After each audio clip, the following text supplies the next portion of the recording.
Anh đẹp trai, anh cũng đi thám hiểm núi Lỗ Cương sao? Thám hiểm gì chứ? Các bạn là Sito Jim à? Mắt nhìn của anh đẹp trai tốt thật. Bốn chúng tôi đều là Sito Jim thám hiểm. Theo yêu cầu của người hâm mộ, chuẩn bị thám hiểm núi Lỗ Cương. Nửa đêm đi tìm ma. Cậu nên cẩn thận một tí. Sợ gì chứ? Anh đẹp trai, không phải anh nghĩ rằng trong khe núi này có ma chứ? Những truyền thuyết trên mạng, tất cả đều là do người dân địa phương bịa đặt. Bởi vì như vậy mới có thể thu hút nhiều người đến hơn, để giúp tăng doanh thu du lịch. Không phải đoàn du lịch trên xe chúng ta chính là bị những điều đó thu hút mà đến sao? Nếu thật sự có ma, nơi này sớm đã bị phong tỏa từ lâu rồi. Cũng đúng, là do tôi nhiều chuyện rồi. Xe buýt đã đi sâu vào trong núi. Bên ngoài cửa sổ xe dần dần xuất hiện sương mù dày đặc, một mảng trắng xóa. Lúc này, thanh niên tóc vàng hét lớn vào mặt tài xế.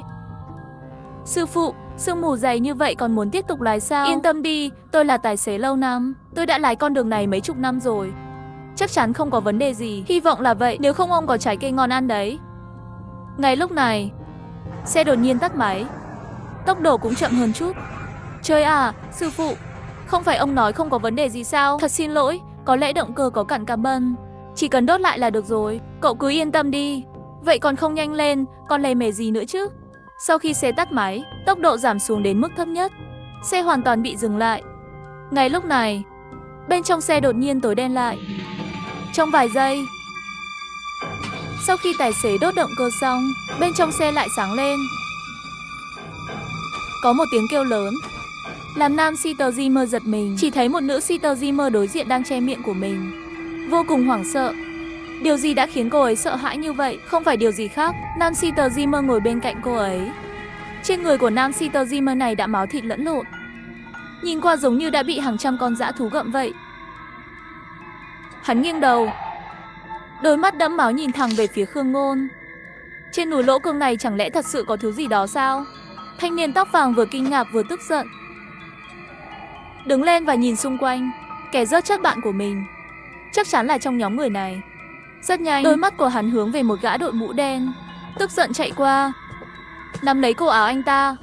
Mau nói nhanh lên, Hạo Minh có phải là do anh rớt không? Cậu đã thu hút sự chú ý của bọn họ rồi. Nếu không muốn chớt, nhanh chóng ngồi lại chỗ cũ đi. Bọn họ là ai? Thanh niên tóc vàng sửng sốt, đột nhiên ý thức được cái gì đó, nhanh chóng nhìn về phía trước của đoàn du lịch ở ghế trước. Cái nhìn này, lông trên người dựng đứng cả lên. Thanh niên tóc vàng lập tức buông tay ra khỏi gã đội mũ đen, lén lút trở về vị trí của mình.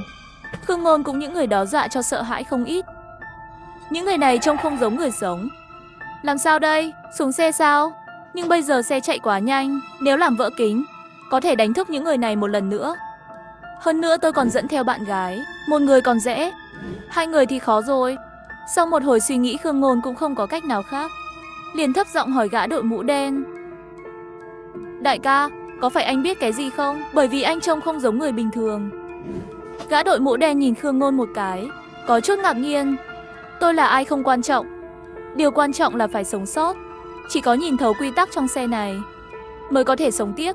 Quy tắc? Đúng vậy, những người danh mãnh đều có quy tắc cả. Chỉ có phá vỡ quy tắc, chúng ta mới có thể sống. Không biết cậu đã phát hiện ra quy tắc gì chưa? Khi xe chạy không thể thu hút sự chú ý của đoàn du lịch, nếu không sẽ xảy ra hậu quả khủng khiếp. Khi xe dừng, bên trong xe sẽ trở nên tối đen, đồng thời sẽ có người chết. Rất tốt, nhưng chỉ những phát hiện này cũng không thể sống sót. Gã đội mũ đen nói không sai. Những gì tôi phát hiện bây giờ chỉ là quy tắc rớt người của chiếc xe buýt này thôi, nhưng không có cách nào để tránh những quy tắc này. Trong khi suy nghĩ, anh ta nhìn về phía bạn gái bên cạnh Trương Thiên Thiên. Ồn như vậy còn không tỉnh, chắc là quá mệt mỏi rồi. Khương Ngôn cũng không suy nghĩ gì nhiều. Bạn gái Trương Thiên Thiên, anh ta gặp được vào 1 tháng trước. 2 ngày trước mới xác nhận mối quan hệ bạn trai đến bạn gái. Lần này đi núi Lỗ Cương cũng là bởi vì Trương Thiên Thiên muốn về Giang Tây bái tổ tiên, nên Khương Ngôn đi cùng cô ấy. Làm thế nào mới có thể tránh những quy tắc này? Hiện giờ trên xe chỉ có 6 người là người thật. Nói cách khác, lần tới dừng xe, khả năng tôi chớt là ngày mồng 1 tháng 6. Không được, càng kéo dài, cơ hội sống sót càng thấp. Nếu ở trong xe sẽ chớt, vậy ra khỏi xe thì sao? Khương Ngôn nhìn ra ngoài cửa sổ một lần nữa, nhưng anh ta nhìn rất lâu cũng không nhìn ra manh mối, đành phải thấp giọng hỏi gã đội mũ đen. Đại ca, anh có biết bên ngoài xe có an toàn không? Sao? Cậu muốn nhảy ra ngoài à? Đến không được sao? Tôi cũng không rõ. Có thể an toàn, cũng có thể nguy hiểm. Hơn nữa tôi cũng chưa từng bước vào trong sương mù dày đặc. Nhưng nếu bạn có đôi mắt âm dương, có lẽ bạn có thể nhìn xuyên qua sương mù dày đặc đó. Mắt âm dương, đó không phải là tư tưởng đạo giáo sao? Có vẻ cậu rất hứng thú với chuyện này, nhưng tôi phải nhắc cậu. Trong khi cậu đang nhìn chằm chằm vào vực thẳm cũng đang nhìn cậu. Lúc hai người Khương Ngôn nói chuyện, xe buýt lại tắt máy. Tốc độ xe đột nhiên giảm xuống, dừng lại lần nữa. Khương Ngôn căng thẳng đến cực độ. Anh ta hiểu bóng tối này là nguy hiểm, đồng thời cũng là thời cơ. Lần này, anh ta muốn làm rõ quy luật giết người trong bóng tối. Nhưng mà lúc này Khương Ngôn không cảm nhận được sự tồn tại của thân thể, không thể hành động cũng không thể nói chuyện. Như thể linh hồn bị giam cầm một mình. Nhưng anh ta vẫn cảm nhận được trong bóng tối, thỉnh thoảng sẽ có một luồng gió lạnh thổi qua. Gió lạnh lẽ nào là bí mật của kẻ giết người trong bóng tối? Khi tiếng xe vang lên, bóng tối đã kết thúc. Khương Ngôn thở phào nhẹ nhõm, lập tức nhìn quanh bốn phía để xem lần này ai đã chết. Khốn kiếp, mẹ nó, tôi không quan tâm anh là cái gì. Cút ra! Thanh niên tóc vàng kinh ngạc bằng lớn. Khương Ngôn nhìn qua, người chết lần này là người con gái ngồi bên cạnh chàng thanh niên tóc vàng. Đến cả thanh niên si tờ gì mờ tóc vàng cũng không ngờ rằng lần này gặp họa thật rồi. Chỉ trong nửa tiếng đồng hồ, mất cả hai người bạn đồng hành, và cái chết này vẫn sẽ tiếp tục. Tài xế chết tiệt! Tôi muốn xuống xe, thanh niên tóc vàng hét lên một câu, sau đó trực tiếp ra khỏi chỗ ngồi. Chết tiệt, tên này đang tìm cái chết sao? Khương Ngôn thầm suy nghĩ. Anh ta sợ hành động thô bạo của thanh niên tóc vàng sẽ gây ra những thay đổi không lường được, bởi vì tình huống tương tự trước đây đã xuất hiện một lần rồi. Thanh niên tóc vàng giận dữ, vốn muốn bảo tài xế mở cửa, nhưng nhìn kỹ hơn, tài xế cũng không phải người sống. Hắn không muốn dính líu tới những cái chết này, rồi quay đầu đi về phía cửa xe buýt. Hắn không chút do dự đạp thật mạnh vào cửa xe kính. Miếng kính phát ra một tiếng, nhưng nó không hề bị nứt, hoàn toàn không bị ảnh hưởng gì, thậm chí trên đó còn không có dấu chân. Làm sao có thể? Rõ ràng tôi đã đá trúng kính. Thanh niên tóc vàng kinh ngạc lùi lại vài bước, không thể tin được nhìn vào cánh cửa đó. Tôi đã chịu đủ nơi quái quỷ này rồi. Hắn cắn răng, cơn thịnh trong lòng tạm nhịn xuống. Cửa xe không mở được, vậy thì trực tiếp tìm tài xế. Đúng vậy, tài xế mới là mấu chốt. Tài xế mới có quyền kiểm soát chiếc xe buýt này. Chỉ cần tìm thấy nút mở cửa là có thể ra ngoài. Hắn cố gắng nhịn xuống sự sợ hãi và khó chịu, bắt đầu cúi xuống để tìm nút trên bảng điều khiển. Tìm thấy rồi, chính là cái này. Nhưng thanh niên tóc vàng dùng hết sức lực nhấn nút, nhưng vẫn không thể mở. Không thể nào, tại sao không thể nhấn được? Tại sao?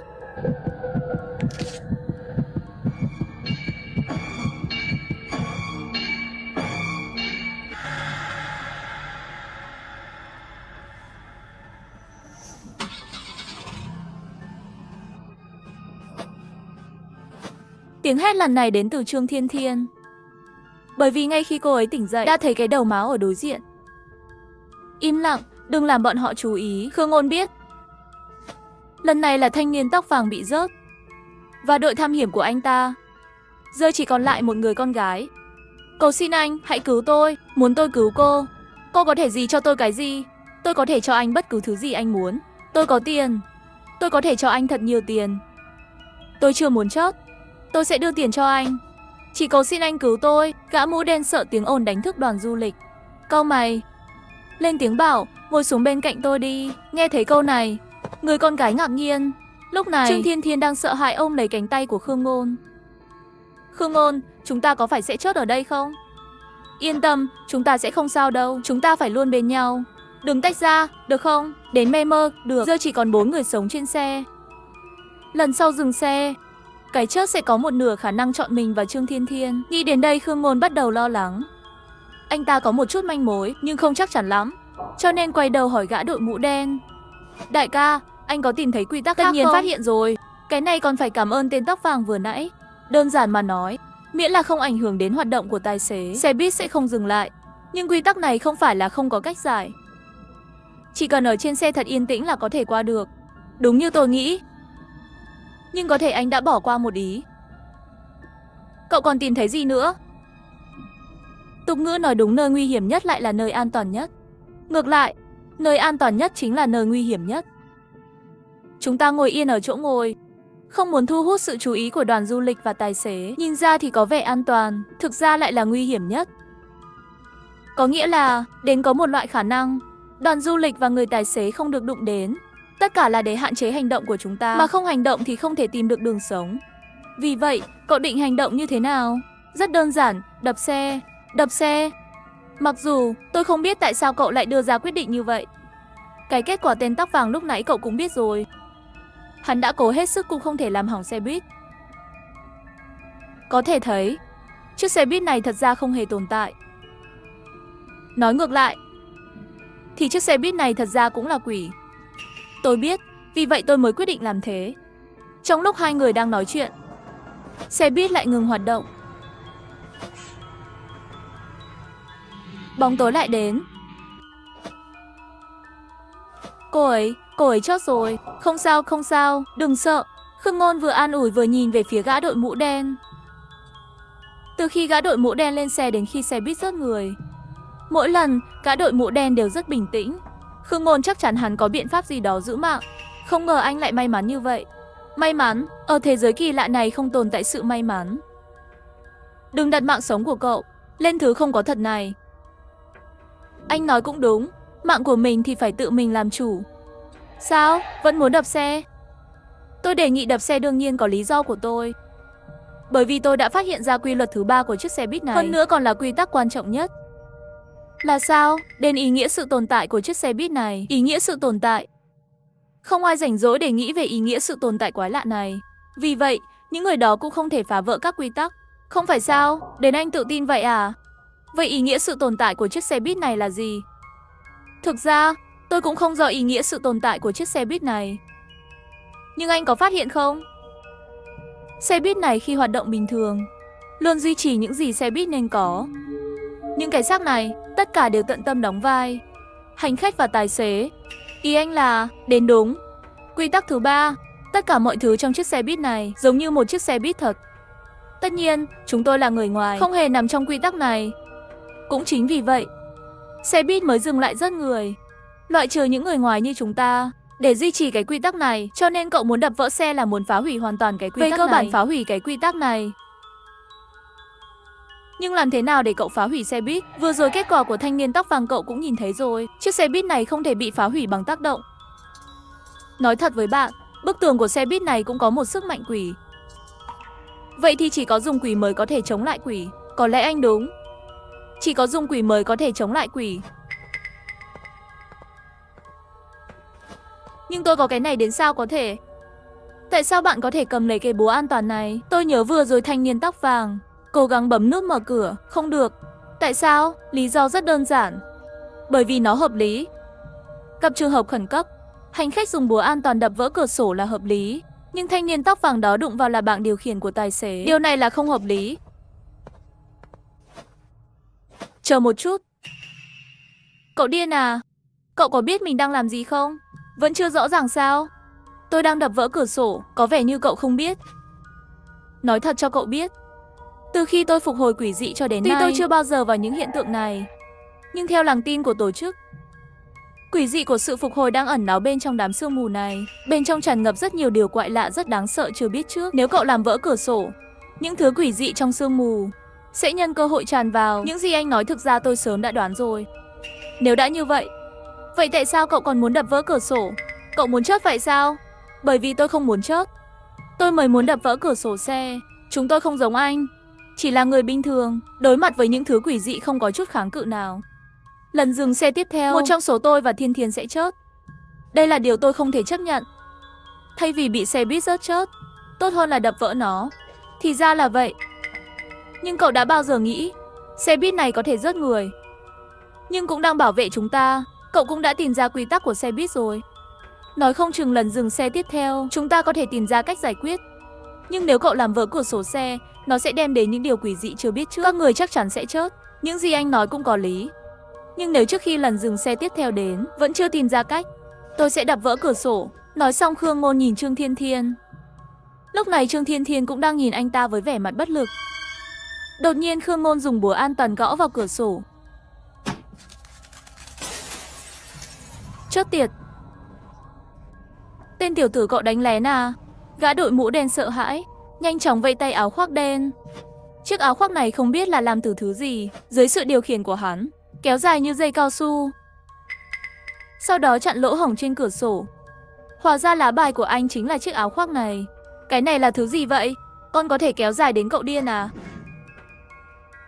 Không phải nói đợi đến khi dừng xe mới làm vỡ cửa sổ sao? Tôi đã nói rồi, nhưng tôi phải đảm bảo rằng cái búa an toàn có tác dụng. Nếu không tôi chỉ có thể ngồi chờ chết sao? Này, không ngờ cái búa an toàn này lại hoạt động tốt vậy. Cậu nghĩ tôi tin không? Anh không tin tôi cũng không có cách nào khác. Nhưng bây giờ tình hình cũng không tệ lắm. Chẳng phải sương mù không tràn vào sao? Cậu nghĩ ngăn chặn sương mù dễ dàng như vậy à? Đám sương mù này căn bản đã có một loại năng lượng quỷ dị. Tôi phải cần rất nhiều năng lượng mới có thể chống lại nó. Nếu cứ tiếp tục như vậy, phục hồi quỷ dị của tôi sẽ trở lại ban đầu. Không phải bây giờ anh vẫn chưa chớt sao? Nhanh nghĩ ra cách thôi. Khương Ngôn nói xong liền trở về chỗ ngồi. Còn gã đội mũ đen tức đến cắn chặt răng, nhưng không có cách nào khác. Tiếp xúc với sương mù càng lâu, chiếc áo khoác đen càng bị bó chặt. Nếu cứ tiếp tục như vậy, hắn sẽ bị chiếc áo khoác bóp nghẹt trước khi xe dừng. Lúc này, Khương Ngôn đang ngồi tại chỗ. Bộ não hoạt động hết mức, muốn nghĩ ra phương pháp để phá giải. Mặc dù xe buýt có thể dễ dàng bị phá hủy bằng búa an toàn, theo lý mà nói, cấp độ quái lạ không nên quá cao. Phải có cách thoát ra. Nhưng rốt cuộc là ở đâu? Quy tắc duy nhất của chiếc xe buýt này có lợi cho chúng ta chính là tính ngẫu nhiên, dừng xe rớt người. Cho đến lúc này, tổng cộng có 4 người chết. 3 người trong số đó là bị rớt trong lúc dừng xe, 1 người là do ảnh hưởng đến tài xế sau khi xe dừng. 3 thi thể sau khi chết thì đều ở chỗ ngồi ban đầu. Nếu như là vậy, thanh niên tóc vàng chết thi thể vẫn bên cạnh tài xế, nhưng đầu của thanh niên tóc vàng lại trở về chỗ ngồi của hắn. Chỗ ngồi, tôi đã tìm thấy rồi. Chúng ta sẽ không chết. Nghe thấy câu này, gã đội mũ đen và Trương Thiên Thiên đều kinh ngạc nhìn hắn. Nhưng ngay lúc này, xe buýt lại ngừng hoạt động.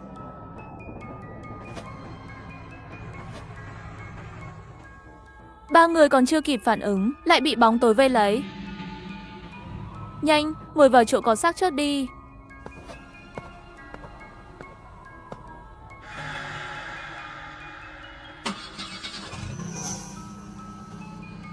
Thật tốt quá. Bóng tối lúc lại kéo dài thật. Cứ tưởng là chúng ta sẽ phải chết rồi, không ngờ chúng ta đều sống sót.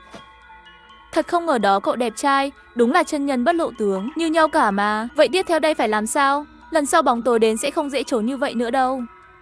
Lần này bóng tối rớt người thất bại, có thể gây ra những thay đổi chưa biết được. Không có lần sau nữa. Tôi biết lần sau cậu muốn giả làm hành khách để tránh quy tắc rớt người của xe buýt. Cho dù lần này may mắn thành công, nhưng lần sau nữa làm sao có thể giấu được chiếc xe buýt quỷ này? Sao lại không được? Anh nghĩ chiếc xe buýt quỷ này quá lằng minh rồi. Quy tắc nói cho cùng cũng chỉ là quy tắc. Chính bởi vì quy tắc rớt người phát động quá khắc nghiệt, nó giống như một chương trình, chỉ có thể thực hiện các chức năng cụ thể. Chìa khóa để chiếc xe buýt đánh giá người ngoài không phải xem anh là người sống hay người chết, mà là khu vực. Khu vực. Đúng, nói cách khác đó chính là chỗ ngồi. Giống như trong lần bị bóng tối vây quanh này, chúng ta ngồi vào vị trí của đoàn du lịch. Xe buýt sẽ không xem chúng tôi là người ngoài, miễn là chúng ta ở trong bóng tối. Ngồi trên ghế có xác chết là có thể sống sót. Nhưng những người trước đó đều là người ngoài. Nghĩa là trước khi chúng ta lên xe, những vị trí trống không nằm trong quy tắc của xe buýt. Nhưng sau khi ai đó bị xe buýt rớt chết trên ghế, xe buýt sẽ đặt chỗ ngồi đó, đưa vào quy tắc riêng của mình. Luôn luôn như thế. Lúc này khi anh ngồi vào vị trí của tên tóc vàng nên mới không bị sao cả. Trong khi gã đội mũ đen đang suy nghĩ, ngay lúc này, xe buýt lại ngừng hoạt động. Hai người không còn thời gian để suy nghĩ, lập tức nghe theo Khương Ngôn tìm một chỗ ngồi có xác chết. Khi họ đồng thời cùng ngồi xuống, xe buýt lại bị bao vây trong bóng tối.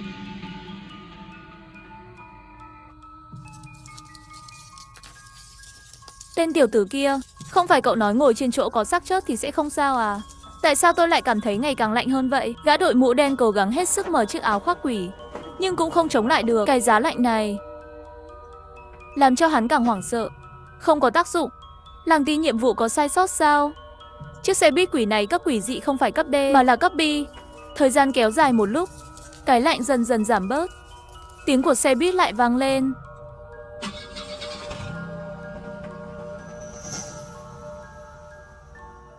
Chúng ta vậy mà lại sống sót thêm một lần nữa. Không ngờ phương pháp này của cậu thực sự có tác dụng. Lúc nãy, tôi cứ nghĩ là mình sắp phải chết rồi. Bóng tối lần này còn khắc nghiệt hơn những lần trước. Chắc là xe buýt quỷ này đột nhiên không tìm thấy mục tiêu, nên đang tức giận. Này, đừng vui mừng quá sớm. Mặc dù cậu đã tìm được đường sống, nhưng cũng chỉ là tạm thời đảm bảo an toàn mà thôi. Bây giờ chúng ta vẫn không thể trở lại thế giới thực. Không chỉ có vậy, Lỗ hổng trên cửa sổ vẫn còn đó. Chiếc áo khoác của tôi chỉ có thể chịu được tối đa 30 phút nữa. Sau 30 phút nữa, chúng ta nhất định sẽ chớp. Đây cũng là điều mà Khương Ngôn đang lo lắng. Thật ra lâm vào tình huống hiện tại cũng có trách nhiệm của hắn. Nếu không phải anh ta muốn làm rõ gã đội mũ đen có biện pháp gì để tự cứu mạng hắn mà đập vỡ cửa sổ xe, bây giờ mọi chuyện cũng sẽ không đến mức này. Anh nói không sai. Chúng ta bắt buộc phải trốn ra ngoài. Nhưng để thoát ra ngoài, bây giờ tôi chỉ có thể nghĩ ra một cách. Khương Ngôn nói xong liếc nhìn tài xế. Gã đội mũ đen nhìn theo hướng mắt của anh ta, liền hiểu ý của anh ta, vô cùng kinh ngạc. Không phải cậu muốn ngồi vào ghế lái sao? Đúng vậy, bây giờ chỉ có cách này thôi. Tài xế là mấu chốt của quy tắc xe buýt. Chỉ cần ngồi vào ghế lái, sẽ có cơ hội kiểm soát chiếc xe buýt này. Nếu cách của cậu là đúng, ngồi vào ghế lái có nghĩa là đối đầu trực tiếp với chiếc xe buýt quỷ. Chỉ khi thắng mới có khả năng áp chế hắn. Nhưng bây giờ tôi căn bản không có khả năng đó. Tại sao lại không? Không phải anh có áo khoác quỷ sao? Thành thật mà nói, thực ra tôi cũng chỉ mới thành người diệt quỷ chưa được mấy ngày. Ngay cả chặn lỗ hổng của trên cửa xe đã rất khó rồi, chứ đừng nói là đối đầu trực tiếp với nó. Nghe thấy câu này, Khương Ngôn có chút ngạc nhiên. Anh ta vốn dĩ muốn gã đội mũ đen chống lại xe buýt quỷ, nhưng bây giờ có vẻ như phương pháp này có vẻ không hiệu quả. Chẳng lẽ thật sự không có cách nào khác sao? Gã mặc áo đen do dự một chút, sau đó nhìn Khương Ngôn nói, thật ra còn có một cách. Đó là anh làm. Nhưng tôi chỉ là một người bình thường, người phàm mắt thịt. Làm thế nào có thể đối đầu với quỷ? Cậu chỉ cần đi ký kế ước với hắn, giống như tôi đã ký với áo khoác quỷ vậy. Sau khi ký kế ước thành công, anh sẽ có thể điều khiển hắn. Anh đùa gì vậy chứ?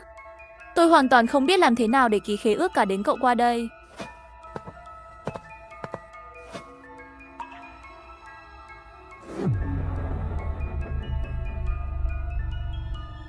Đây là đâu? Đừng sợ, đây là thế giới tinh thần của cậu. Nếu một người có tinh thần mạnh mẽ, thì khế ước quỷ dị sẽ ký được càng nhiều, càng lớn mạnh. Làm sao anh biết được những thứ này? Có phải là tổ chức mà anh đã nói trước đó không? Tôi chỉ nghe người lớn trong gia đình nói thôi. Đừng nói nhiều nữa, bây giờ tôi sẽ dùng bí thuật để mở khế ước cho cậu. Cậu đi ký khế ước với xe buýt quỷ. Được rồi, sau đó thì sao? Nghe cho rõ để nghe cái gì chứ? Khi khế ước quỷ dị được mở ra, cậu sẽ liên kết với thế giới sương mù. Sau đó bên trong sương mù, tìm nó ra đến, hiểu rồi. Ngay lúc Khương Ngôn đăng ký hợp đồng, xe buýt bắt đầu lắc lư mạnh, tốc độ chạy từ từ chậm lại. Đèn trên xe cũng tối dần, càng nhấp nháy nhiều hơn. Như thể nó sẽ tắt bất cứ lúc nào. Xe sắp phải dừng nữa à?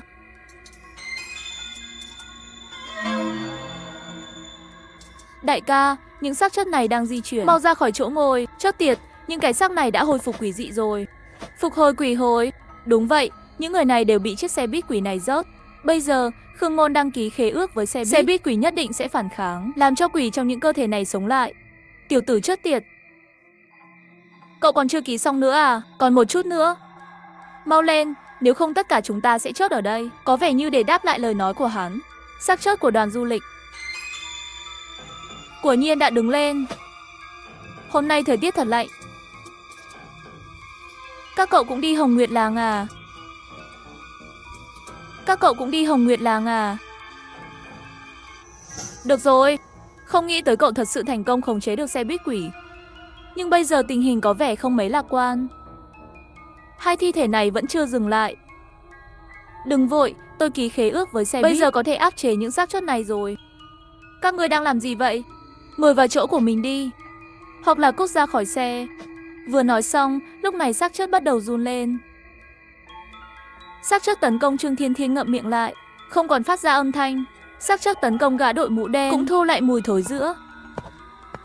Xác chết của đoàn du lịch cũng ngoan ngoãn ngồi lại trên ghế. Bây giờ cậu đã ký khế ước với xe buýt, mau nhanh chóng lắp lại lỗ hổng trên cửa xe. Tôi sắp đến giới hạn rồi. Yên tâm, anh lấy lại áo khoác quỷ trước đi.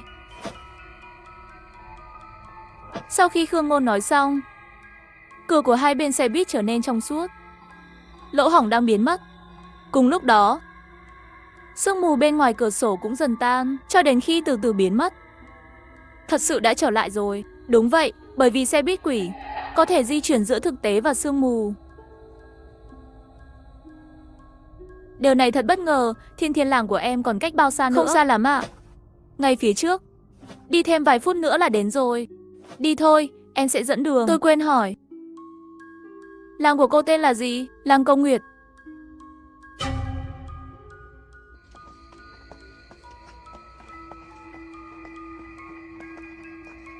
Khương Ngôn, bạn gái anh không phải là người của bộ tộc người hoang dã chứ? Sống ở một nơi hẻo lánh như vậy. May mà con đường này là đường bê tông. Nếu không, tôi thực sự nghĩ rằng chúng ta đang sinh tồn ở vùng hoang dã. Không còn cách nào khác, nông làng mà. Không phải như vậy sao? Quen rồi là được, mau đi thôi.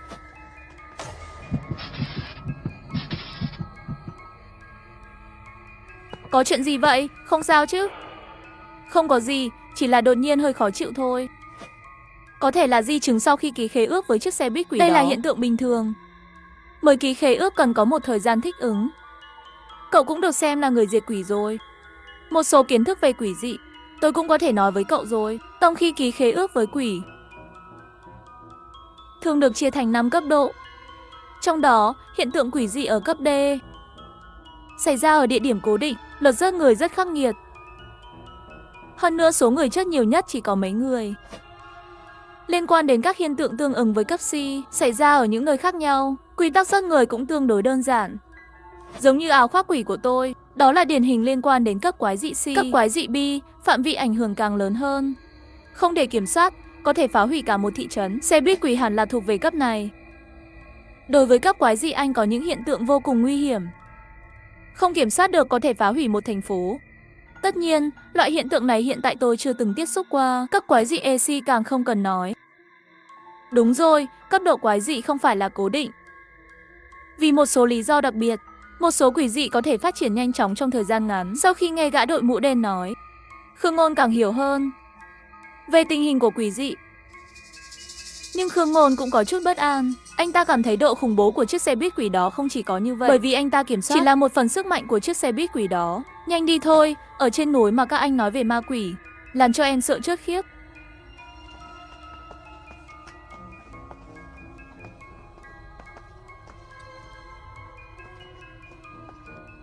Sao thế? Đừng nghĩ nhiều quá, đầu của anh quá căng thẳng rồi. Đừng tự mình dạ mình, bình tĩnh là tố chất quan trọng nhất của người diệt quỷ.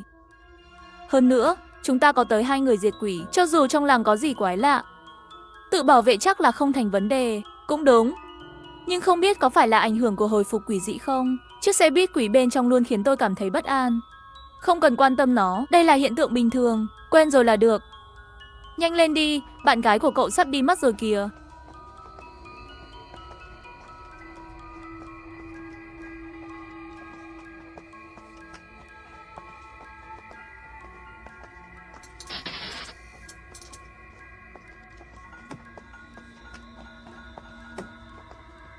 Đây là nhà trưởng làng. Các em à, trưởng làng các em cũng quái lạ quá. Rất gà lúc giữa đêm, mùi tanh quá. Rất bình thường mà, bởi vì buổi sáng ngày mai có lễ tế tổ, nếu không tôi cũng sẽ không về nhà. Chẳng lẽ ở chỗ các anh tế tổ không cần rớt gà sao? Vấn đề không phải là rớt gà, gã đội mũ đen bất đắc dĩ, nhưng anh ấy nghĩ lại. Trương Thiên Thiên nói như vậy cũng rất có lý. Rớt gà cúng tổ là phong tục địa phương của họ, chẳng có gì lạ cả. Nhưng Khương Ngôn bên cạnh lại không nghĩ như vậy. Không phải là anh ta không tin lời giải thích của Trương Thiên Thiên, mà anh ta nhìn thấy một nơi rất kỳ lạ. Thiên Thiên, trưởng làng của em sống một mình phải không? Trưởng làng à? Em nhớ ông ấy có một đứa con trai, nhưng con trai ông ấy làm việc ở ngoài nhiều năm, vẫn chưa quay lại bao giờ. Con trai ông ấy trông thế nào? Cao không? Tại sao anh lại hỏi những thứ này? Em chỉ gặp con trai ông ấy khi còn nhỏ, làm sao biết được bây giờ cao bao nhiêu? Đừng hỏi nhiều vậy, mau về nhà thôi. Mẹ nói buổi tối không được ra khỏi nhà, nếu không hậu quả sẽ rất nghiêm trọng. Thiên Thiên, sao mẹ em lại nói vậy? Không lẽ có thứ gì đó không sạch sẽ trong làng vào ban đêm à? Em chưa từng nghe qua. Không ra ngoài vào ban đêm là quy định bất thành văn của làng chúng em, bởi vì mẹ em luôn nói với em như vậy khi còn nhỏ.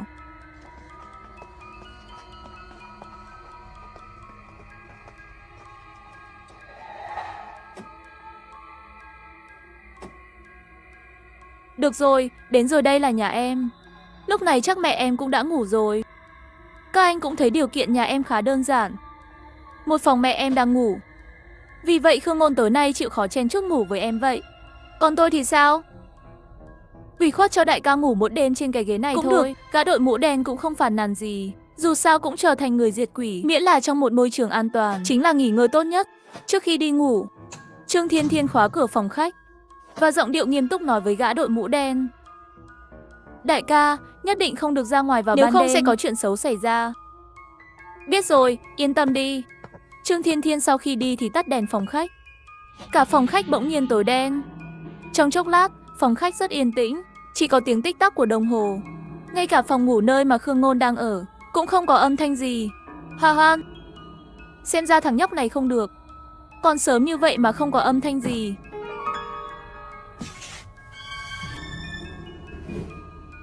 Gã đội mũ đen có chút ngồi không ngồi yên. Âm thanh này rõ ràng không phải là động vật nhỏ như chuột làm ra. May mắn thay, hắn nhớ vị trí của công tắc đèn. Hắn không chút do dự dùng chiếc áo khoác đen làm cho tay áo dài ra, nhấn công tắc.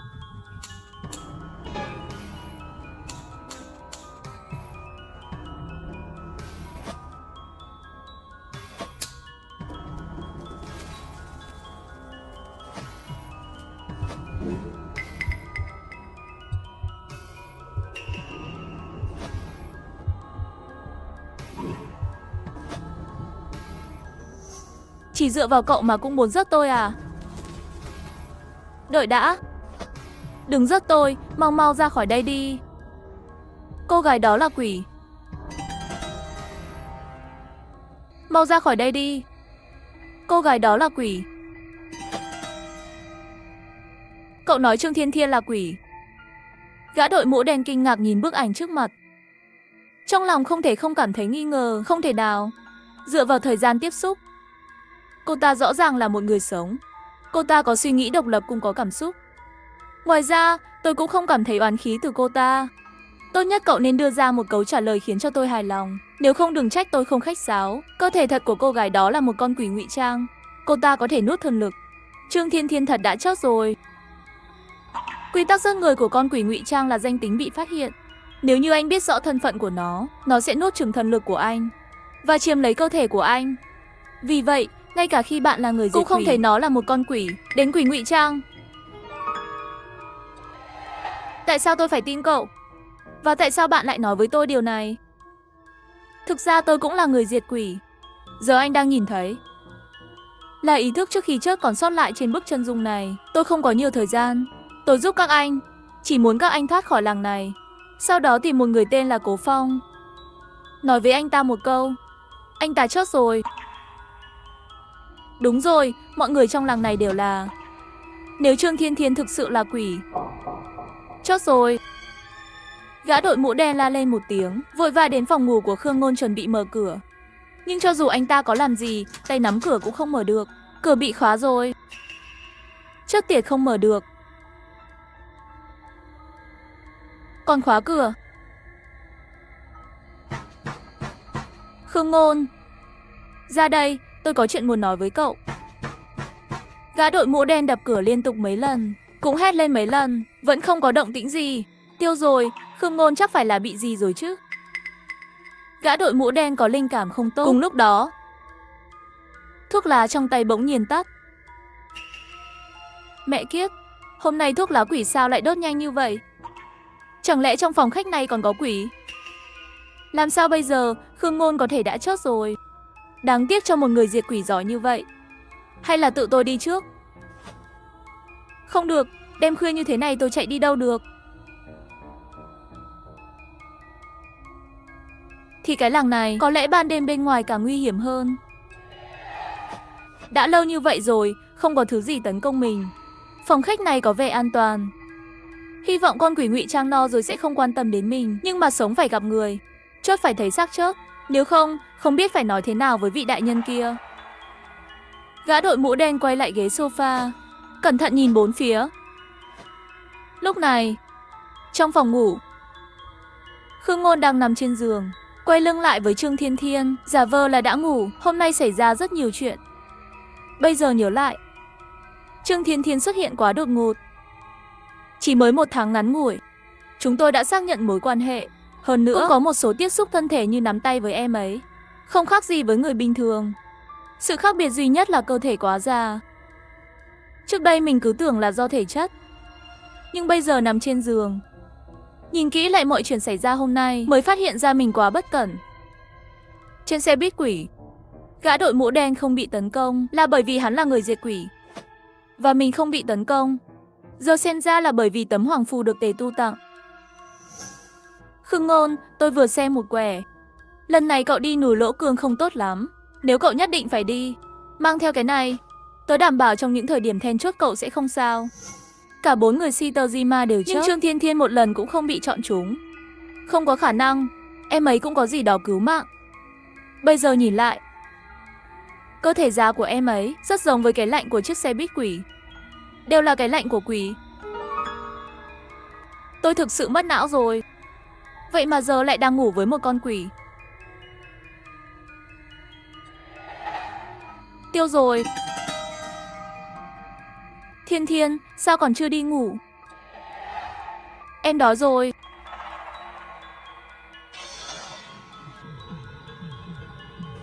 Ta quá đói rồi.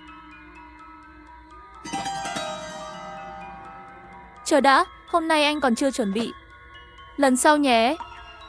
Anh đi vội vậy, anh Ngôn. Bỏ lỡ hôm nay thì không có lần sau đâu. Lần sau sẽ không có cơ hội đâu. Người rốt cuộc là cái quái gì vậy? Trương Thiên Thiên đâu? Người đã làm gì em ấy rồi? Người đoán xem. Anh nghĩ rằng em là ai? Anh Ngôn, không phải anh nói muốn ở bên em mãi mãi sao? Chẳng lẽ người trên xe buýt đều là người rớt? Nếu không thì sao? Ta muốn cho các người ra ngoài trong khi ta ăn. Ha ha, ta nghĩ đám ngu ngốc các người hoàn toàn không biết. Cánh cửa của xe buýt là mở. Gã đội mũ đen cũng có chút bản lĩnh. Nhưng mà ngươi, hiện tại ngươi không có phủ văn. Xem ngươi có thể làm gì.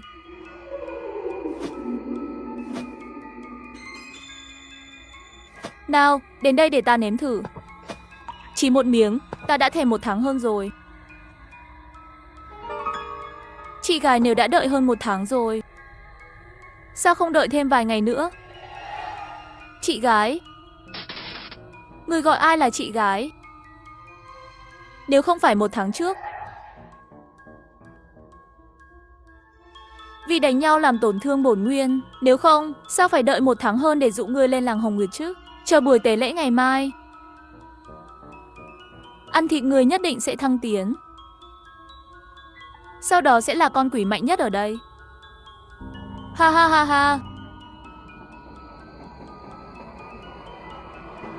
Hả? Cho nên hôm nay để tôi nếm thử một miếng nhỏ. Chỉ một miếng nhỏ thôi. Lần này thật sự sẽ chốt sao?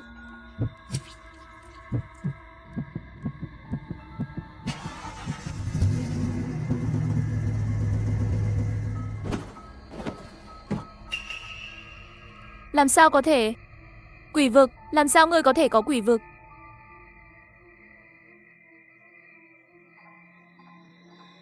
Làm sao có thể?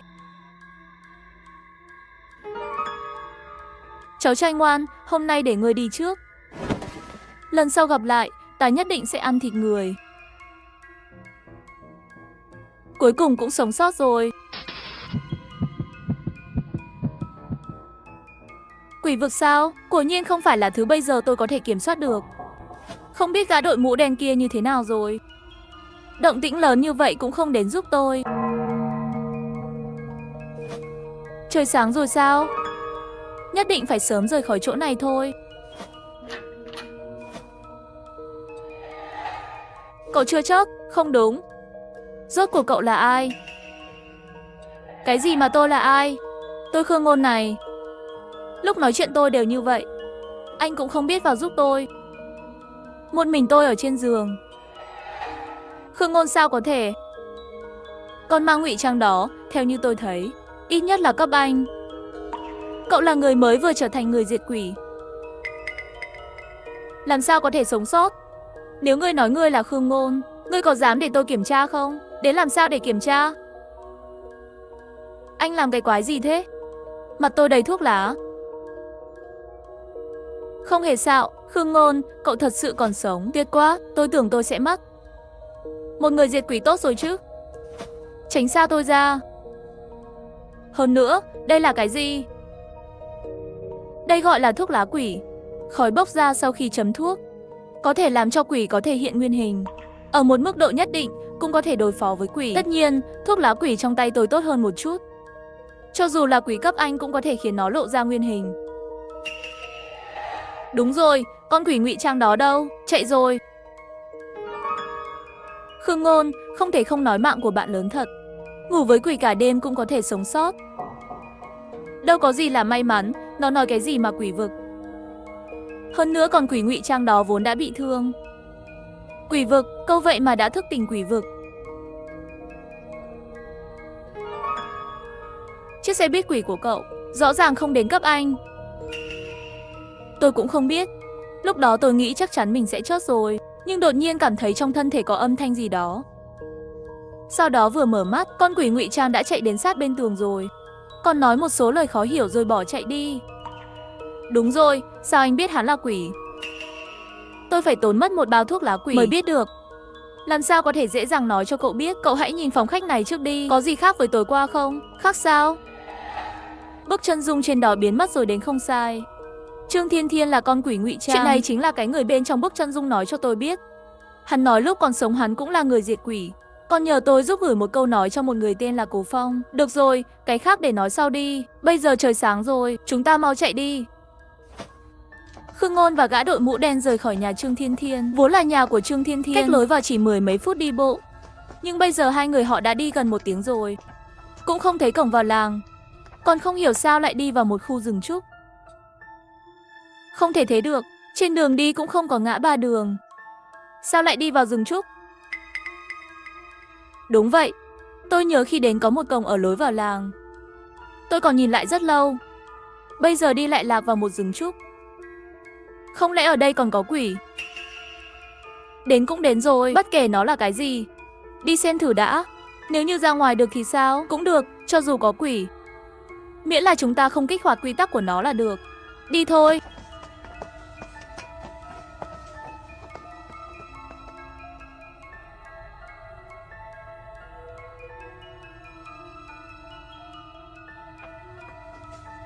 Không được, đừng đi nữa. Chắc là chúng ta đã vào vùng đất quỷ của một con quỷ nào đó rồi. Mẹ nó, một ngôi làng chết tiệt. Đều là hai quỷ cấp Anh. Bình thường muốn thấy cũng không thể nhìn thấy. Khương Ngôn, bạn của cậu đúng là chơi không ai bằng.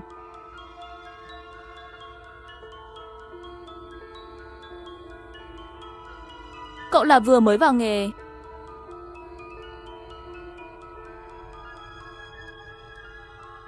Nếu không không thể tạo ra một cảnh thật như vậy.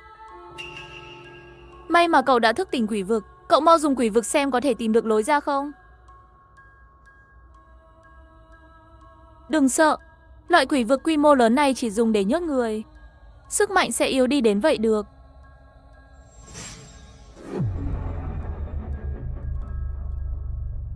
Có hiệu quả đến vậy thì chúng ta nhanh đi thôi.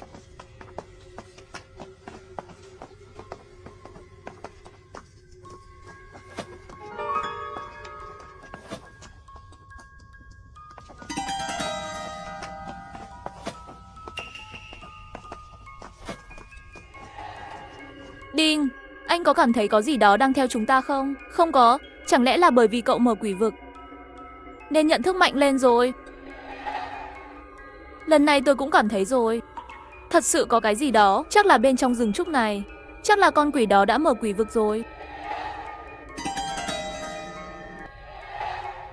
Bây giờ tôi cảm thấy con quỷ đó đang ở phía sau tôi. Đừng cảm thấy nữa. Tôi đã thấy tay nó rồi. Chạy đi đến Khương Ngôn. Chờ tôi với.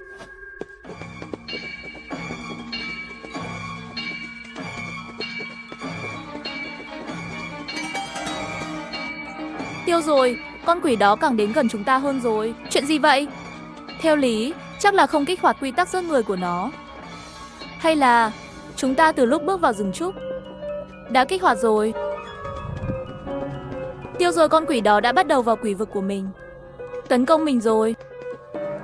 Trong khi bọn người Khương Ngôn còn đang hoảng sợ, bàn tay của quỷ rừng trúc đã kéo dài như dây chun, một cái liền nắm lấy cổ của Khương Ngôn. Lúc này bất kể Khương Ngôn chạy thế nào cũng vô dụng. Đáng sợ hơn là vùng da bị quỷ nắm lấy dần dần biến thành gỗ. Gã đội mũ đen mạo hiểm nhanh chóng dùng tay áo khoác quỷ, đánh vào tay của nó. Khương Ngôn không sao chứ? Không ổn, tôi không cử động được cổ rồi. Hy vọng không bị tay quỷ của nó đụng vào thân thể.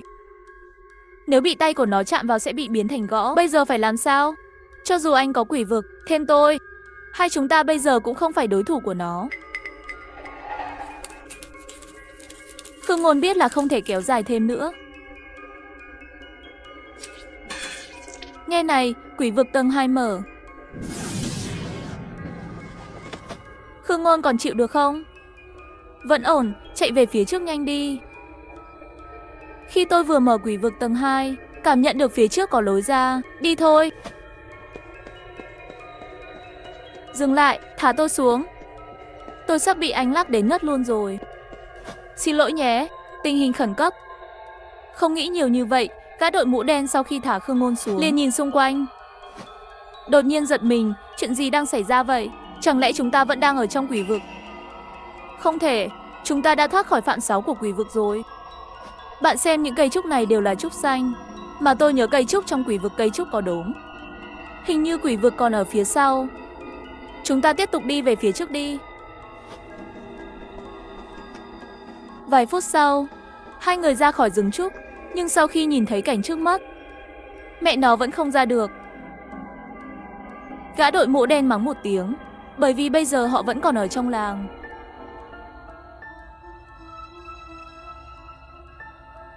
Còn bị rừng trúc giữ lại. Vậy ra khỏi làng này không được rồi. Nếu bây giờ không ra được, chỉ có thể ở làng tìm cách. Đến làng, con quỷ ngụy trang vẫn còn ở bên trong đó. Hơn nữa bây giờ lại có con quỷ rừng trúc này. Ai được biết bên trong làng còn có gì đáng sợ hơn không? Không được, đợi tôi gọi hỗ trợ. Nói xong, gã đội mũ đen lấy ra một cái điện thoại vệ tinh màu đen, chuẩn bị liên hệ với tổ chức. Nhưng sau khi bấm gọi luôn hiển thị trạng thái máy bận. Điện thoại đặc biệt cũng không gọi được. Sự cô lập của ngôi làng này quá mạnh. Nếu không tìm thấy viện trợ từ bên ngoài, chúng ta chỉ có thể về làng một lần nữa. Dù sao thì con quỷ ngụy trang cũng bị thương nặng. Tôi cũng có thể mở quỷ vực tầng 2 rồi. Không cần sợ. Không được, làng này có vấn đề lớn, không thể vào nữa. Vậy còn có thể làm gì? Bây giờ chúng ta lại không đánh được con quỷ rừng trúc. Hơn nữa tối qua đến bây giờ cũng không ăn cơm, không vào làng tìm thứ gì để ăn. Nếu không bị đám quỷ rớt, chúng ta cũng sẽ đói chết. Gã đội mũ đen không nói gì, sau một ngày không ăn gì, hắn bây giờ cũng không còn nhiều sức lực. Hơn nữa, bạn còn nhớ hôm qua Trương Thiên Thiên nói tế tổ không? Giờ này, dân làng chắc chắn đã đi tế lễ rồi. Chúng ta nhân lúc này vào làng tìm manh mối. Được rồi, chớt thì chớt. Cho dù chớt tôi cũng phải làm một con ma no. Hai người lại đi về phía làng. Họ tìm thấy một ngôi nhà lớn hơn. Ngôi nhà này chắc hẳn trước đây là nơi ở của địa chủ. Hai người không hề do dự bước vào, định xem bên trong này có thứ gì chứa thông tin nào liên quan đến thôn không. Nhưng đáng tiếc là trong nhà chỉ có đồ nội thất như song đồi, không có bất kỳ tài liệu hiếm nào. Xem ra chủ nhà này là người mù chữ. Đi thôi. Không có gì ở đây. Khương Ngôn cũng có chút bất đắc dĩ. Đây không phải là kết quả mà anh ta muốn, nhưng anh ta vẫn không muốn bỏ cuộc, tiếp tục đi tìm kiếm quanh nhà. Một lát sau, anh ta dừng lại tại một khu vườn, ngạc nhiên nhìn một cái giếng cổ. Cái giếng này có gì đặc biệt không? Anh tự xem thử đi. Gã đội mũ đen lập tức tiến lên phía trước, nhìn xuống giếng cổ, chỉ thấy nước bên trong giếng đen như mực. Nước này có vấn đề. May mà trước đây chúng ta không ăn thức ăn của làng này, nếu không không biết sẽ xảy ra hậu quả gì nữa. Không sai, nếu người dân làng đang uống nước giếng kỳ lạ này, có lẽ là cơ thể sớm đã có biến thành cái gì rồi. Vậy chúng ta nhanh chóng đi nơi khác tìm xem đi. Tôi không muốn ở lại cái làng này nữa. Sau khi rời khỏi giếng, hai người tiếp tục đi, nhưng khám phá nhiều phòng, Không ai trong số họ tìm thấy bất cứ điều gì có ích. Có vẻ như mọi thứ ở đây đã được cố tình dọn dẹp một nửa. Đã tìm lâu như vậy rồi, không tìm thấy gì cả. Hay là chúng ta đến nhà trưởng làng tối qua đi. Nhà hắn chắc chắn sẽ có thông tin gì đó về làng. Quả thật, tìm kiếm nhà trưởng làng là biện pháp nhanh nhất. Nhưng quên đi, bên kia còn có một căn phòng nữa. Tìm xong nếu vẫn không tìm thấy gì thì đến nhà trưởng làng. Dương, nghe thấy gì không? Có tiếng người nói chuyện. Hai người nhìn nhau một cái, sau đó cẩn thận lại gần nơi phát ra âm thanh. Họ nhìn qua cửa sổ, tìm thấy giữa phòng một chiếc tivi đen trắng kiểu cũ đang phát sóng tin tức. Nhà tốt thật, ở đây còn có tivi xem. Cũng không có ai mà. Chẳng lẽ là để cho quỷ xem? Tivi có thể là vật mấu chốt. Nói không chừng, giống như bức chân dung mà anh đã nói trước đó, có thể mang lại cho chúng tôi một số làng tin có ích. Hiện cảnh sát đã bắt thành công nghi phạm liên quan. Thông tin sẽ tiếp tục được cập nhật. Sau đây là tin tức nhanh. Một học sinh trung học ở thành phố Đại Xuyên chết một cách bí ẩn sau khi điều tra chính thức phát hiện có người đầu độc thức ăn. Hiện cảnh sát đã bắt thành công nghi phạm liên quan. Thông tin sẽ tiếp tục được cập nhật. Sao cái này vẫn cứ phát đi phát lại? Gần đây tôi có chút ấn tượng. Đó là chuyện vài năm trước. Lúc đó trường trung học có một học sinh, không biết làm sao đột nhiên kết quả chính thức cuối cùng là ngộ độc thực phẩm. Nhưng bây giờ nghĩ lại chắc chắn không đơn giản như vậy. Tin tức này và tình hình hiện tại của chúng ta cũng không liên quan. Đứng ở đây xem cũng không phải là chuyện. Nếu có tivi, chắc cũng có điều khiển. Nếu cậu có thể tìm thấy điều khiển, có lẽ đổi kênh khác có thể nhận được nhiều thông tin hơn. Đúng vậy, vậy chúng ta vào tìm xem. Hai người bước vào nhà. Hai người họ vừa vào, họ cảm thấy một cảm giác lạnh thấu xương. Hơn nữa, còn xen lẫn một chút mùi hôi thối. Tôi đã tìm mọi nơi có thể tìm. Chỗ này cũng không có điều khiển từ xa, vậy xem ra bây giờ chỉ có thể dùng nút trên tivi. Quan trọng là ai làm đây? Được rồi, để tôi làm cho. Ai bảo tôi có quỷ vực đến anh em tốt mời. Khương Ngôn cũng không ngần ngại quá nhiều. Đến trước tivi, chỉ thấy bên dưới màn hình có 4 cái nút. 4 cái này hẳn là phím nguồn, phím đổi kênh và phím tăng giảm âm lượng. Nhưng vấn đề là nút nào thay đổi kênh? Tôi chưa bao giờ sử dụng tivi đen trắng. Theo lý, vì sự tiện lợi của người dùng, phím nguồn thường ở ngoài cùng bên phải. Vậy trong 3 cái này, 2 cái bên phải hẳn là phím tăng giảm âm lượng. Vì vậy, nút thay đổi chắc chắn là nút bên trái nhất. Có muốn đến gần hơn không? Một ý nghĩ nảy sinh trong đầu Khương Ngôn. Nhưng khi điều kỳ lạ là quỷ vực đột nhiên mở ra, lập tức bác bỏ ý nghĩ này của anh ta. Và anh ta quyết định đến chuẩn bị. Nhấn nút ngoài cùng bên phải. Nếu không cái tivi này có thể ảnh hưởng đến thần lực. May mà không ấn bên trái, nếu không ai biết được điều gì sẽ xảy ra. Đang chăm chú nhìn vào tivi, trên màn hình đã xuất hiện hình ảnh, nhưng nó trông rất kỳ lạ. Một khuôn mặt trắng bệch lắp đầy màn hình. Mẹ kiếp, trong này lại chứa một con quỷ. Không được, con quỷ này muốn ra ngoài. Nhanh, Khương Ngôn, tắt tivi đi. Gã đội mũ đèn hét lên. Nhưng Khương Ngôn chỉ im lặng nhìn hắn. Gã đội mũ đèn thấy Khương Ngôn không có hành động, nhanh chóng chạy lên và chuẩn bị tắt tivi. Lại bị Khương Ngôn ngăn lại. Đến cậu ngăn tôi lại làm gì? Không thấy con quỷ đó đưa tay ra sao? Bây giờ anh nhìn lại đi. Rốt cuộc nó đưa tay nào ra? Tay nào? Tôi vừa nhìn thấy rất rõ ràng. Con quỷ này có thể can thiệp vào tinh thần của chúng ta. Vừa nãy anh trúng kế rồi. Nó đang dụ chúng ta nhấn nút nguồn. Ý cậu là nhấn nút nguồn là quy tắc giết người của nó? Tôi cũng không chắc. Có lẽ anh có thể thả nó ra. Nhưng những gì nó muốn chúng ta làm, chúng ta không được làm. Vậy xem ra trong cái tivi này không có thông tin chúng ta muốn. Đi thôi, đừng phí thời gian ở đây nữa. Chúng ta nhanh chóng đi chỗ khác tìm xem. Nhưng Khương Ngôn chưa muốn rời đi. Anh ta nhìn cái tivi chết tiệt này, lộ ra một nụ cười nham hiểm. Đừng đi vội, tôi muốn cái tivi quỷ này. Cái gì? Chẳng lẽ cậu muốn điều khiển cái tivi chết tiệt này à? Không phải chứ. Đại ca, cậu mới điều khiển xe buýt quỷ chưa đầy 3 ngày. Bây giờ lại muốn thêm con quỷ thứ hai. Nếu thất bại, chẳng phải phục hồi quỷ dị của cậu sẽ trở lại ban đầu sao? Phải, nhưng nếu thành công, không phải vừa vặn có thể trung hòa cảm giác xe buýt quỷ đem đến cho cơ thể sao? Không chừng còn sống thêm vài năm nữa.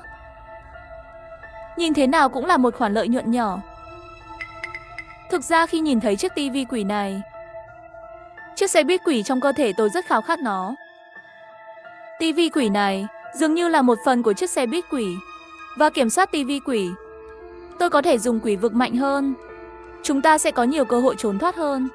Ý tưởng của bạn thực sự rất tốt. Nhưng anh chưa từng thấy qua con quỷ thứ hai, căn bản không biết khó khăn của nó. Cậu giúp tôi áp chế tivi quỷ, để tôi xem có thể kéo con quỷ nữ bên trong ra trước không? Gã đội mũ đen biết không thể khuyên được anh ta, lập tức kéo dài áo khoác quỷ ra, đặt tay áo lên tivi quỷ.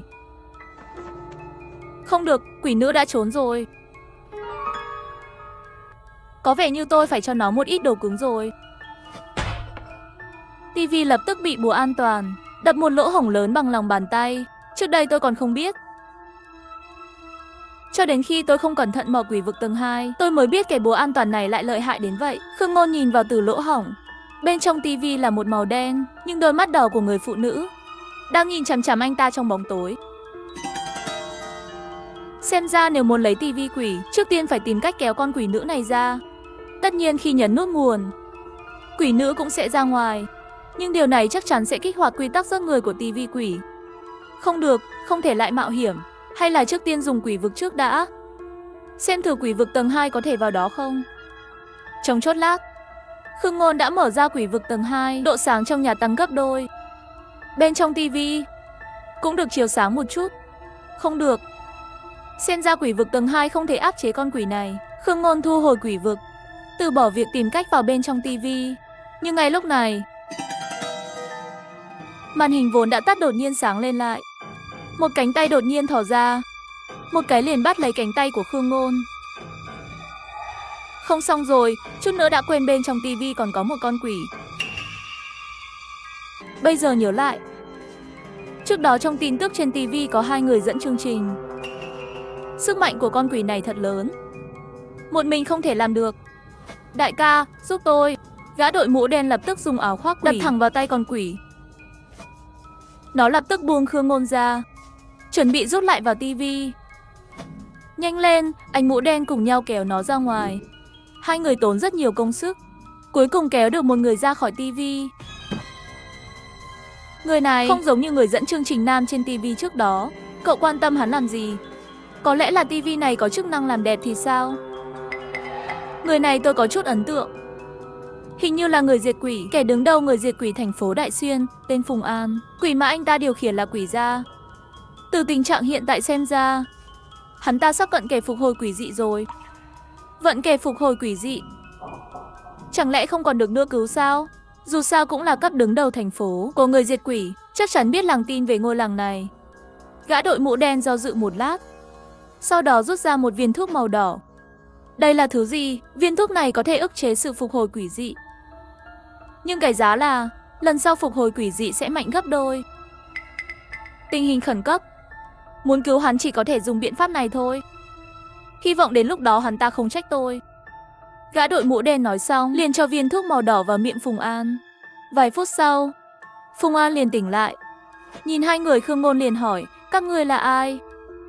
Các người đã cứu tôi à? Chúng tôi cũng là người diệt quỷ đi nhầm vào làng. Anh là người đứng đầu thành phố Đại Xuyên, Phùng An phải không? Sao anh lại ở đây? Sau khi biết họ cũng là người diệt quỷ, Phùng An đưa mắt nhìn Khương Ngôn và gã đội mũ đen một lượt. Mặc dù trong lòng vẫn còn chút cảnh giác, nhưng vì đã cứu mạng của mình, Phùng An trả lời, không sai. Tôi là Phùng An, người phụ trách thành phố Đại Xuyên. Cùng với người đồng hành là Dương Ngọc, cùng nhau điều tra làng Công Nguyệt. Chúng tôi đến nối Lỗ Cương, dưới sự dẫn đường của một bà già đã vào được làng Công Nguyệt. Lúc vào làng đã là ban đêm. Lúc đó bà ta cảnh báo chúng tôi không được ra ngoài vào ban đêm, cũng không được vào nhà ở trong làng. Thế là chúng tôi đến ngôi đền của làng. chuẩn bị qua đêm ở đó. Không ngờ sau đó lại bị quỷ tấn công. Con quỷ đó rất lợi hại, 3 người chúng ta kết hợp lại cũng không thể đối phó. Cuối cùng Dương Ngọc bị rớt. Sau khi phục hồi quỷ dị, quỷ vực khống chế nó. Tôi với Lưu Minh mới có thể chạy trốn. Tôi vô tình bước vào căn phòng này, phát hiện tivi trong phòng đang bật. Chỉ muốn tìm một số thông tin về làng từ tivi. Không ngờ ngay khi tôi vừa cúi xuống nhấn nút, một đôi tay trắng bệch ngay lập tức kéo tôi vào chiếc tivi này. Sau khi tỉnh lại đã nhìn thấy 2 người. Phùng An nói nhiều như vậy, không có chút tin tức nào hữu ích cả. Thông tin có ít nhất đó chính là một con quỷ rất lợi hại. Con quỷ mà anh gặp lúc đó trông như thế nào? Anh có thể nói rõ hơn không? Bởi vì lúc đó là buổi tối, cho nên hình dạng cụ thể của quỷ tôi nhìn không rõ lắm. Chỉ cảm thấy nó rất cao, cao ít nhất 2 mét.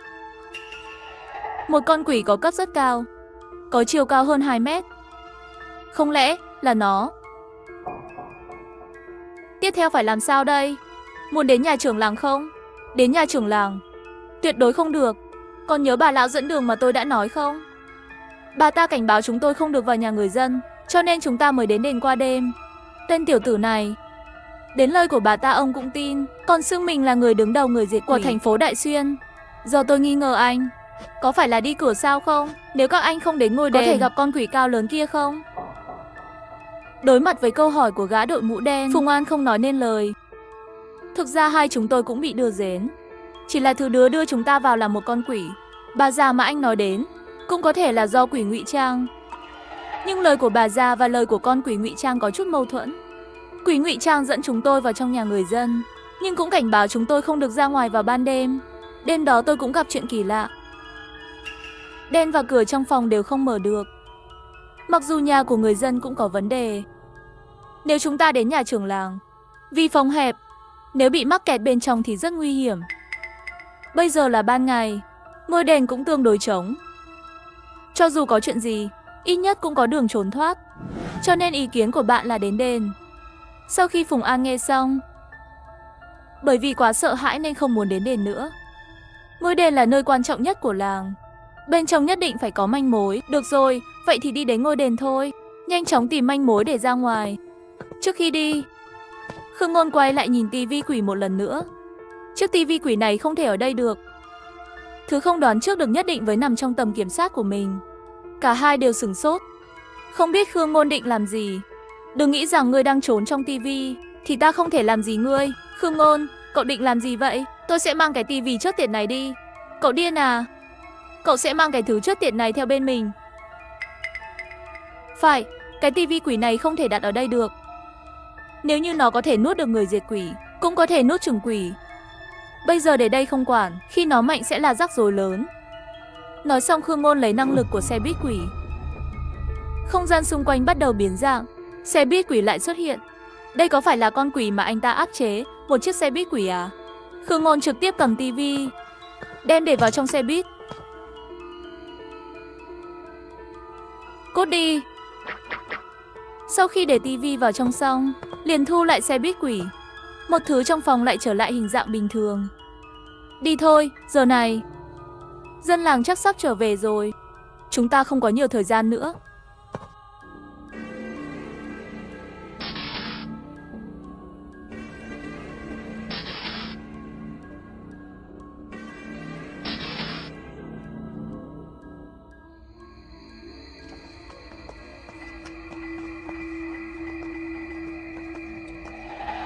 Các người là ai?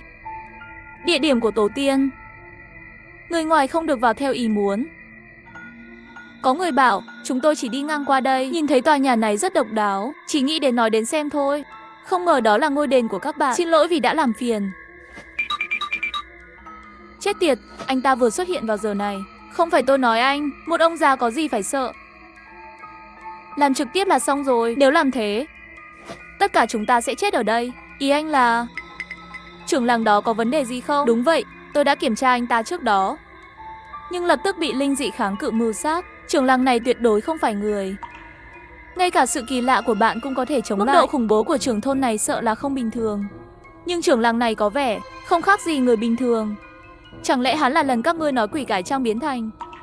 Có khả năng này. Vậy thì Từ đường tổ tiên chẳng phải là không vào được sao? Giờ chúng ta làm gì? Thực ra đi từ đường không xa sao? Ông già đó luôn đứng canh cửa từ đường. Sao chúng ta vào được? Tường đơn trên tường. Thằng già này, nếu như chỉ là đứng ở vị trí cửa, chúng ta có thể lợi dụng hắn không chú ý, đi vòng ra phía sau đền từ, vào từ tường sau. Tôi nghĩ là được. Chờ một chút, các bé có đang xem chùa? Donate, like, đăng ký đi, cho Ed có động lực nào.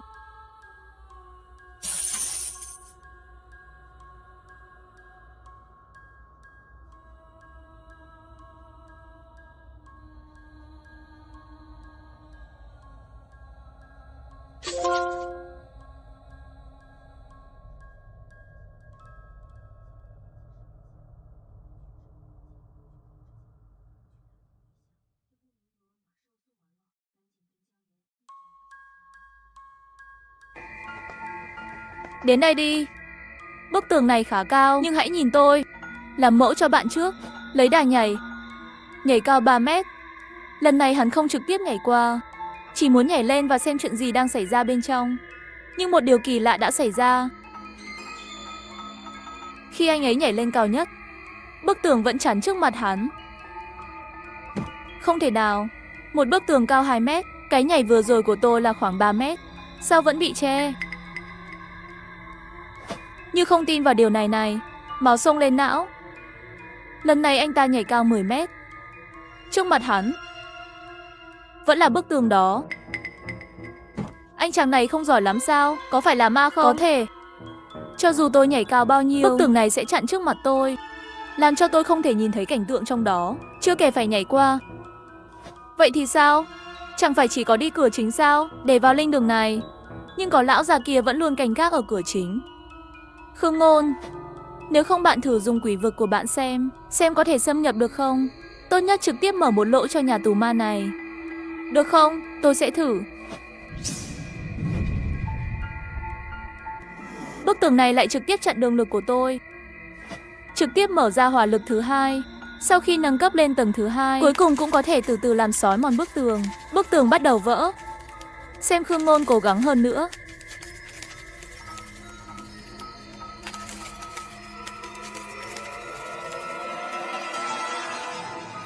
Không tốt, con ma ngụy trang đó đến rồi.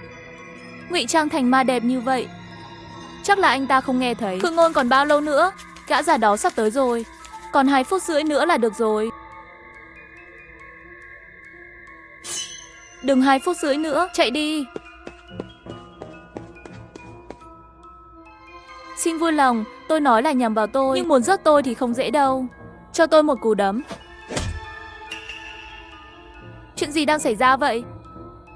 Cú đấm này dễ dàng tháo dỡ ma ngụy trang. Một cơ thể kỳ lạ hộc một lỗ máu. Sau khi bị hư hại, mức độ khủng bố sẽ giảm đi rất nhiều. Xem ma ngụy trang có ấn tượng gì. Đồng thời hắn cảm thấy chân mình lạnh buốt. Nhìn xuống, chỉ thấy chân của mình lại trở nên máu me đầm đìa. Mà đôi chân ban đầu của hắn xuất hiện trên ma ngụy trang. Không, cứu tôi với. Con ma này đang thay thế tôi.